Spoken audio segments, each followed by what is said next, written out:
जय माता जी।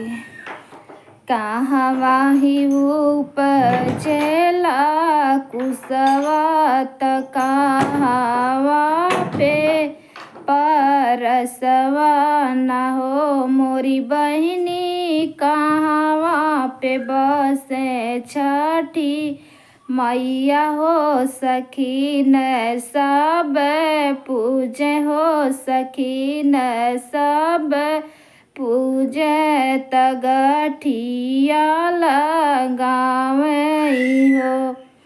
जंगल में उपजला कुसवा त जंगल में परसवा न हो मोरी बहिनी मऊआ वृक्ष मैया बस सखी सब पूजे हो सखी न सब पूजनी हो मोरी बहिनी मऊआ वृक्ष मैया हमारी बसनी हो सखी न सब पूजे हो सखी न सब पूजे हो तगठिया लगावई हो। कहवा लगाई हम कुसवा त कहवा परसवा हो त कहवा परसवा न हो मोरी बहिनी कहवा बैठाई छठी मैया हो मैया हो सखी न सब पूजे हो हमहू छठी पूजब हो हमहू छठी पूजब हो तगठिया लगइबई हो।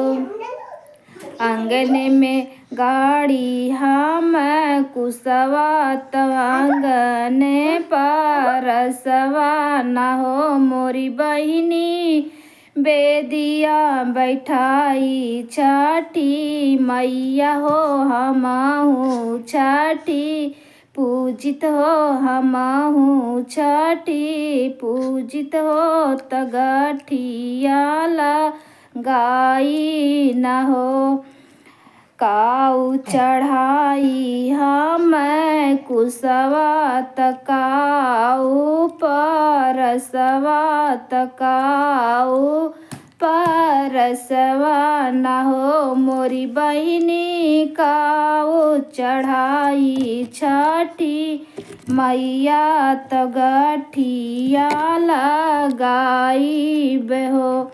सिंदूरा चढ़ाई हम कुसवा त हल्दी परसवा न हो बहिनी मऊआ दही हम चढ़ाई छठी मैया हो तगठिया लगाईब हो तगठिया लगाईब हो।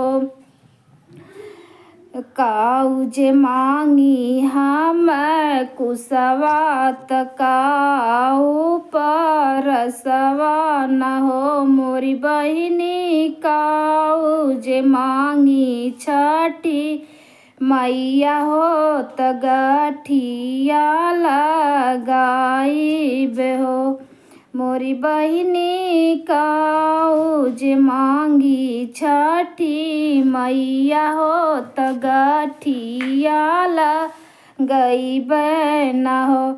सिंदूरा जे मांगी हम कुसवा त दधिया परसवा न हो मोरी बहिनी गोदिया ललन छठी मैया हो तगठिया लगइब न हो।